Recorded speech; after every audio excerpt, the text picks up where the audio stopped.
Y'all want to know something absolutely insane? There was a time in my life in the not too distant past where I was actually ashamed. I was ashamed to have two parents in the household, folks. I grew up believing that me having a father who was a present father, right? Not just pops in general, maybe somebody who was in and out of my life or, there was co parenting. No, I had a dad who was in the house. Now, of course, the man was working, he had business trips, things of that nature, but he was a present father as well as a mother in the house. And to be young, black, and have both folks in the house, as crazy as this sounds, I got more shit from my peers than those who essentially did not have that sort of upbringing or that sort of household.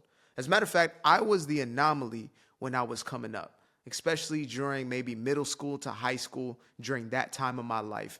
I was the exception, at least on those who looked just like me, right? I remember in a group of maybe six of us, it was just me and then one of my other homeboys who had his pops in his life, but that was more of the co-parenting situation. The rest of my homeboys, the closest ones, pops was not there, at least the ones who look like me. And that's heartbreaking. But when you look at it statistically, 70 to 75%. 70 to 75%. That means in a room of four people, you're going to be the one, right? Or somebody's going to be that one. And the statistical average is that the other three are likely growing up with just mama in the house. And, I never understood that people who either made fun of me or even said things like, man, that's some white stuff right there, right? That these individuals were actually yearning for that exact same thing. I didn't understand that this was coming from a place of jealousy in most cases.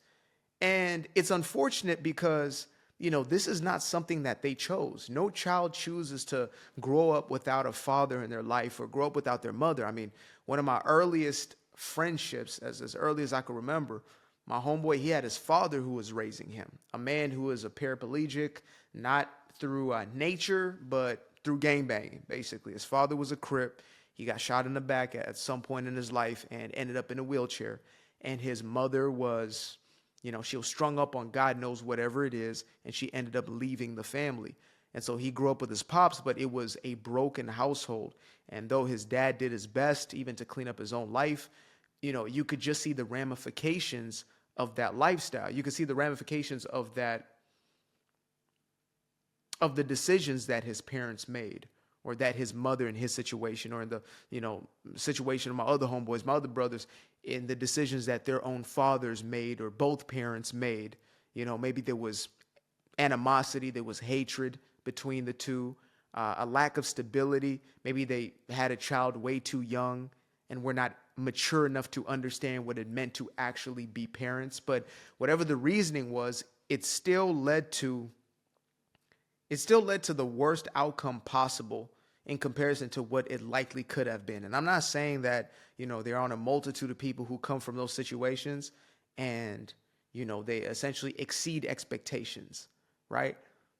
But I thought I was the problem. I thought that my story made me less valid. I didn't realize that that was what you actually should aspire towards. It wasn't until, I finally got into my 20s when I started to own my childhood or own the household that I was brought up in. Like I was always looking for some sort of trauma. I was always looking for something that was my story. And, this is something that I hear a lot from kids who either grew up lower, upper, maybe even, upper middle class, upper echelon of society, maybe even in, the wealthy population, right? The quote unquote Carltons of the world. Maybe you grew up in a wealthy family, mom and dad were home, but there's a part of you that just feels like I have to acclimate. Now, thankfully for the Carlton character, he never really fully delved in, maybe like one episode, right? When he was like dressed up as like a cholo or something like that. Besides that, I think that was a best case scenario. Like I do remember some kids who were around me who had mom and dad in the household. And when I would see these individuals, I would label them as squares.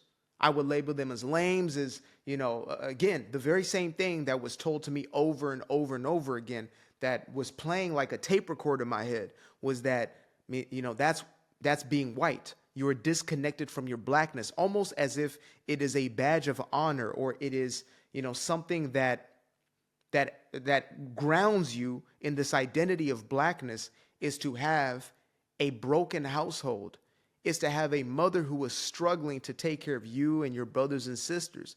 That is normal. That it is not normal to have a mother who has one husband and both of her children come from that same husband.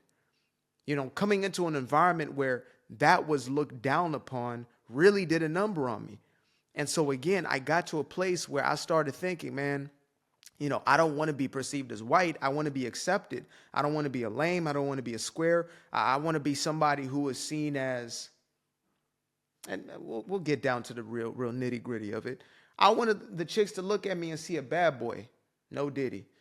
I wanted to be seen as, that dude, that guy. I wanted to be seen as dangerous, as a thug, as, because I believe that image was what was going to get my needs met. I felt that was the only way I was going to get validation from the people around me. Even the people who weren't a part of that, right? The white folks or whatever it was, I wanted them to perceive me in a certain way. Because if I wasn't quote unquote black enough, then, I would just become the token. And that for me was an embarrassment. At least to have everybody know that maybe I'm just not enough of this to fit in, as opposed to owning my uniqueness, as opposed to owning that I was a nerd, I was, philosophical, I was intellectually inclined, I did care about, storytelling, I care about film, I care about the nuances of psychology. Even though these things were real, I tried my best to kind of disassociate. I tried my best to remove that part of myself. We love to talk about authenticity and it's become a buzzword, but for me, that was a real thing. I did everything I could to disconnect from my actual temperament, and instead, I wanted to be seen as one of them. I just wanted to be one of them. And the most unfortunate part is when I looked to become exactly that, it worked. My camouflage was good enough to actually work. And so I perpetuated. I always say one of the best things that can happen for you is you want to be accepted, you want to be popular, and it doesn't work. Like it just doesn't connect. You are not accepted. And it's not to say that you should be bullied or anything like that. But when you are rejected by the mainstream culture or a toxic mainstream culture, that is the best thing that can happen to you. Because what led me down this deep spiral of addiction, of selling dope, of being surrounded by, the most dangerous elements. I mean, my life was under constant threat at some point for years on end. I was in constant paranoia, externally as well as internally. I was always in a state of fight or flight.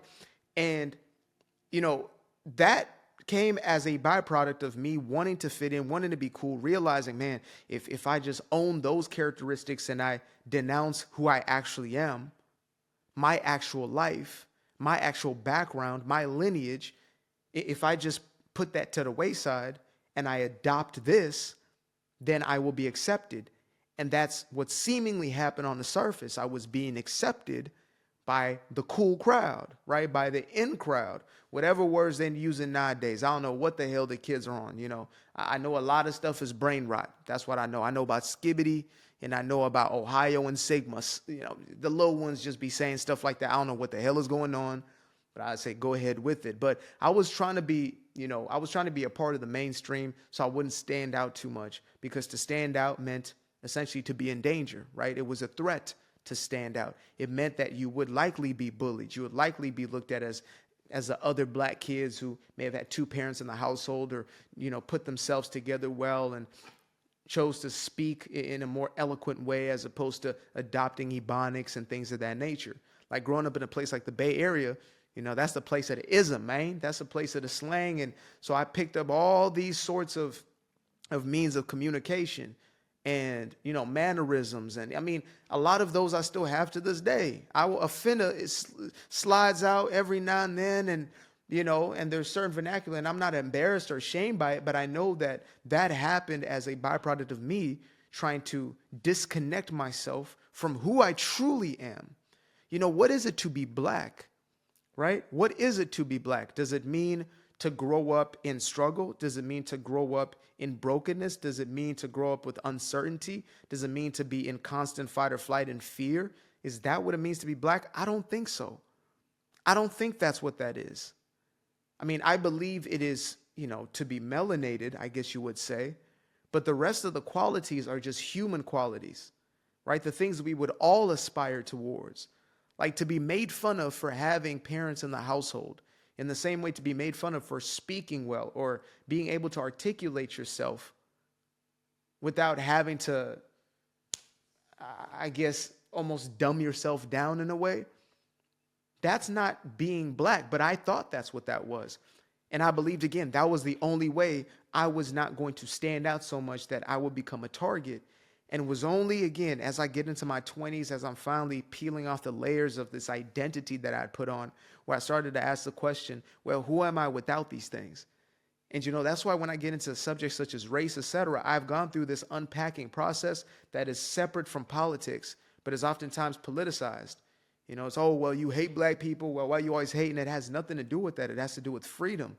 There's an element of freedom in realizing that you are not in this fixed thing. This is a representation.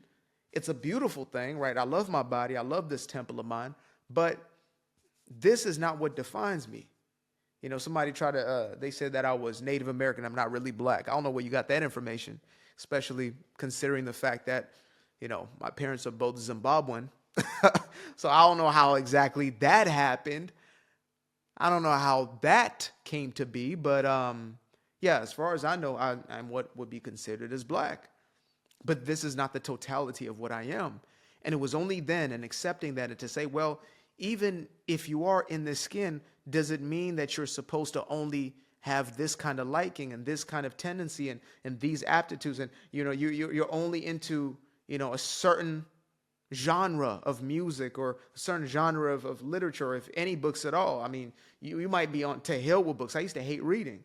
And now, I'm the dude who's sitting on the plane, like going through one of these. To hell with the movie. This is my movie. And that's not even on no bragging stuff, but that's just to say, this is who I always was, but I was so afraid to be.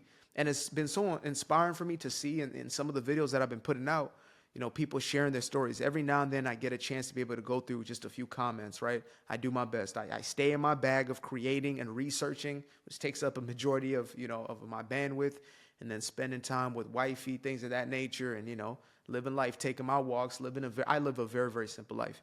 I don't go out like that. I'm quite reclusive, actually, in my true nature. Even though in these videos, I'm speaking and having conversations and whatnot.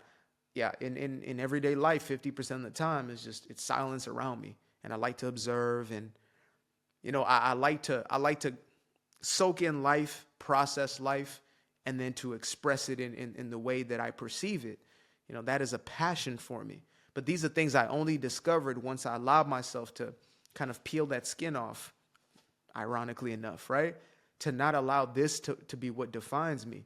And that also opened up the world for me to say, you don't have to disown the people who don't look like you. I had plenty of friends, people I loved, that I probably would have been closer to if I wasn't so tied, to this quote unquote, this racial loyalty, right? There are people who love me, who cared for me, people who were like mothers and fathers, like some of my best friends' parents who took me in and took care of me, and, were at times even closer to me than my own folks, because they still have their own ways of communication or non-communication. Love them nonetheless, but, it opened me up to a world where I could finally soak in life. It breaks my heart that when you go out and you see who's riding the bikes through the neighborhoods, who is, running through these neighborhoods, through these parks, who's visiting the parks. Me and my girl love to do stuff like that, take walks and go to the park and go to the reserve, whatever it may be. And we are the anomaly. I am the greatest anomaly as a quote unquote young black man, let alone a black man, let alone a quote unquote black person. I am the anomaly. Whether from here to Dublin, like I am the anomaly in that. And I just wish for us to break free from that. I wish to see us in snowboarding and ice skating. And, I always said when I have my own kids, I want them to be able to explore all of it. Get into snowboarding, get into, tennis. I know two of the greatest of all time are sisters, but still, like, get into things that are not just so status quo. If you love basketball, football, then so be it. That's cool. Lovely. If you love hip hop, I still have, a deep affinity towards the genre of hip hop. But it's like, what else would I have adopted at the early stages of my life if I just allowed myself to? Because at this point in my life, at least 4 to 5 of my favorite artists in my top 10 are not white. But that was not cool back in the day. Like, I couldn't say that I love Coldplay, the Bee Gees, and Ed Sheeran. You know what I mean? Those are some of my GOATs all time. Like, there's no question. Without a shadow of a doubt, I could listen to their music for the rest of my life. But yet that was too out of the box for me. That was to be white, right? It's to like those things, to be into those things, as opposed to just seeing it as, no, this is the human experience. And the beauty of it is that we all get to share experiences, and nothing is to be gatekept. We talk about, cultural appropriation, etc. There was no such thing last 50,000 years of human history or whatever it may be. We were just mixing, mingling. I mean, some folks taking over other folks, etc. That's been going on. But there was also a rich history of shared cultures and customs. And somebody left in my comments a few months back, they said any culture that doesn't borrow from another ceases to exist. And I can see that. I can definitely see that. If I didn't adopt the ideas that I did throughout my life from individuals who do not look like me, if I didn't listen to the Tony Robbins and the Jim Rohns when I was younger, if I didn't soak in that information and that wisdom early on in my life, I don't know if I'd have the same mindset I now do, right? That is the beauty of life. It is not to be confined and constrained in these places. I didn't mean for this to go all the way there and I got esoteric on your ass, but, to be proud of who I am completely, to be proud of my individual story, allows me to be the greatest contribution to the human story, to all of us.